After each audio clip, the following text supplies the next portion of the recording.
Hey, I just want to record this video because I had a pretty cool experience during meditation just now. Well, first of all, before I meditate, I usually do K-Cow like every day. I don't take as much as like a ceremonial like dose would be, but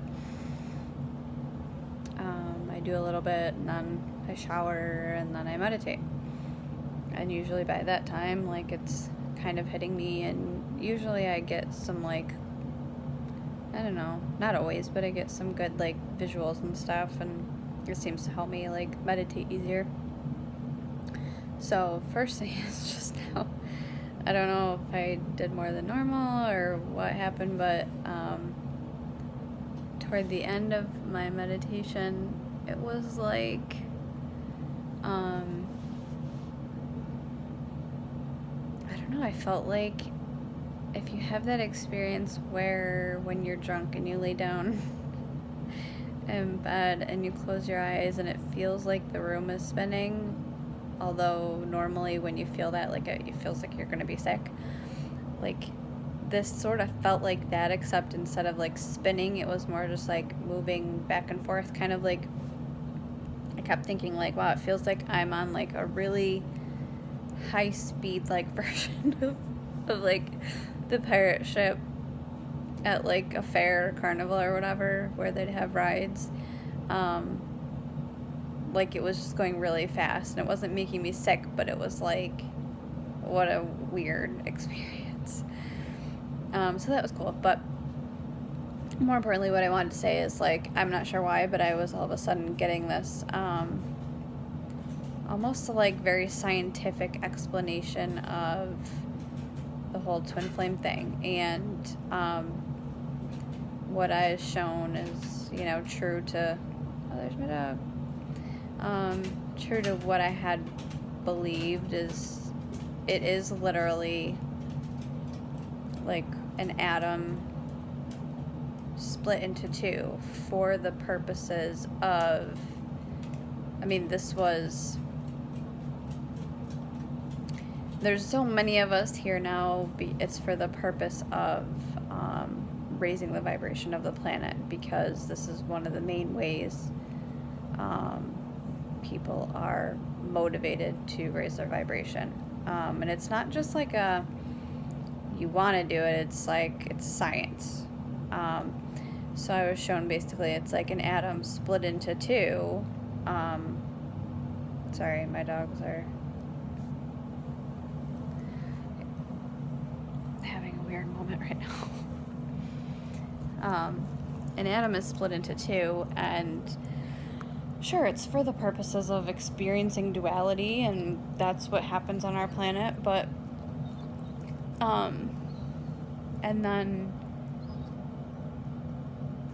but the point is to,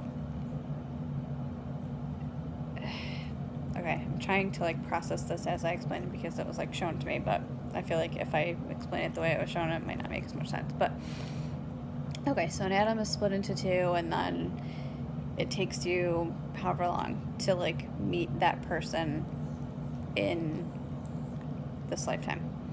So for me, it was 17 years. Once you meet that person, once the one atom encounters the other part of itself, the identical, it's not like the other half, because that makes it sound like one isn't whole. It's just like, it's split into two. Like, if you think of like a cell, like, split into two, like, think of like an egg. When you crack an egg, hold on, is that a good analogy?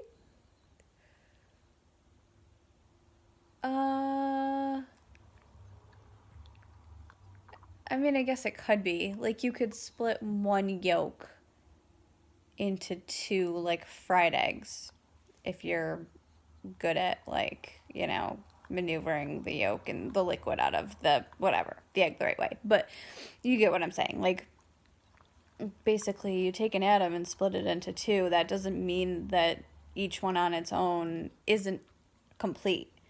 It just means that they're literally identical, two identical pieces created from the same thing, split into two separate vessels.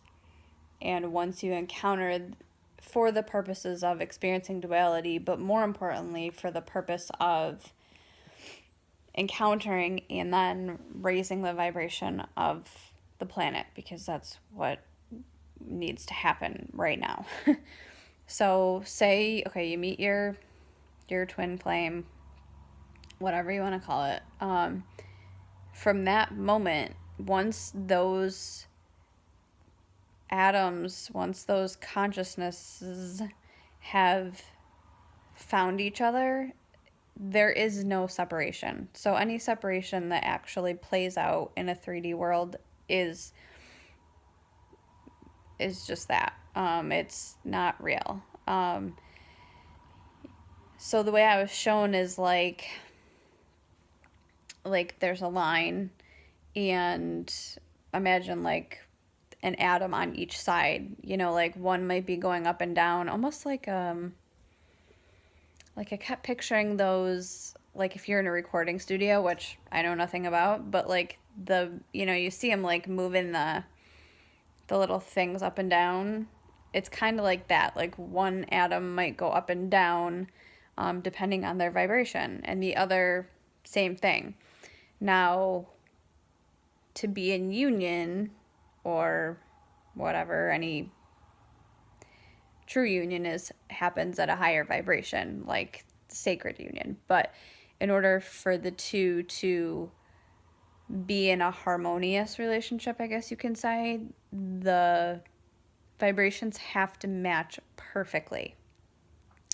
And this typically happens at the beginning of a relationship, because you're bringing out the best in one another. It's like, you're encountering you're seeing you, but then of course ego comes in and starts recognizing all of the things that need to be worked out.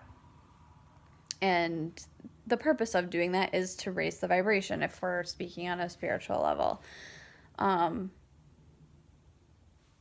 So typically that's when the vibrations no longer match. But the aim of the science of all of this is that they always have to match. So if one person is stuck in ego and operating at a lower vibration, it's going to try really hard, and this isn't like a conscious thing, it's just science, to bring the other one to match it. And vice versa. If someone's higher, there's going to be the struggle to either meet in the middle, or to have one rise or the other one to pull the other one down. Now, the ultimate goal, we can't live in the lower vibration. That's not the purpose of us being here. So the main goal, scientifically speaking, is for these, I'm just calling them atoms, whatever, for these two atoms to rejoin and become one. Like that's the ultimate goal. So as we raise in vibration, we become closer and closer to becoming one. And at a higher dimension, there is no separation between you and your twin flame. You won't even be in bodies anymore. You will literally be one consciousness again.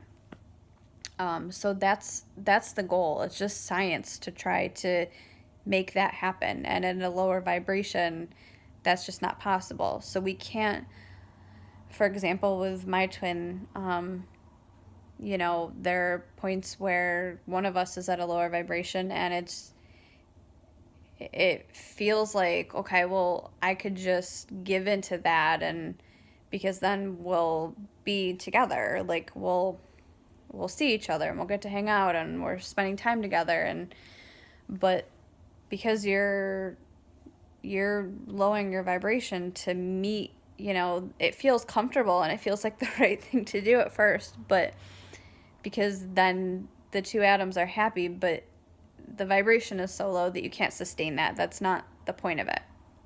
especially if one person has already been at a higher vibration. Like, it doesn't make sense to go down. So the point of it is to raise your vibration as high as you can, and the other atom, by scientific law, has to meet you there. And the point is to just keep ascending together, together, together. Now, I can't tell you exactly what the point, when you both match is when there's harmonious union, at your highest vibration possible. And then together you keep ascending.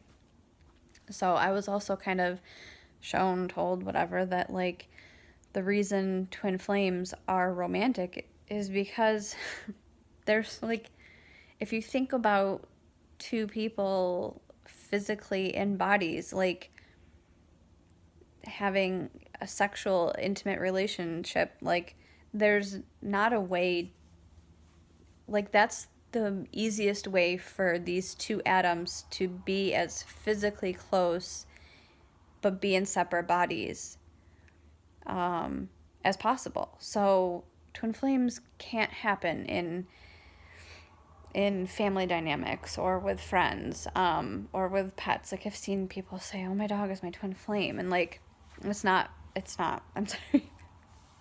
It might be your soulmate. I don't know. But not to say that those people or beings embodied in those things, they are probably soul family. They may trigger you, but that doesn't mean they're your twin flame. Your twin flame is a romantic relationship because it's meant for you guys to embark and be as spiritually and physically close as possible, because those two atoms want to join back together to make one. I don't know. I don't know if that makes any sense, but so that's what I learned. I feel like some of it feels really obvious, but you know how it is when you're like shown something in a new way, or you kind of reach a new level of understanding, and then you're shown something again that you've heard a million times. Like, it just seems to make more sense. So I thought I would put it out there. All right, I'll talk to you later. Bye. Love you.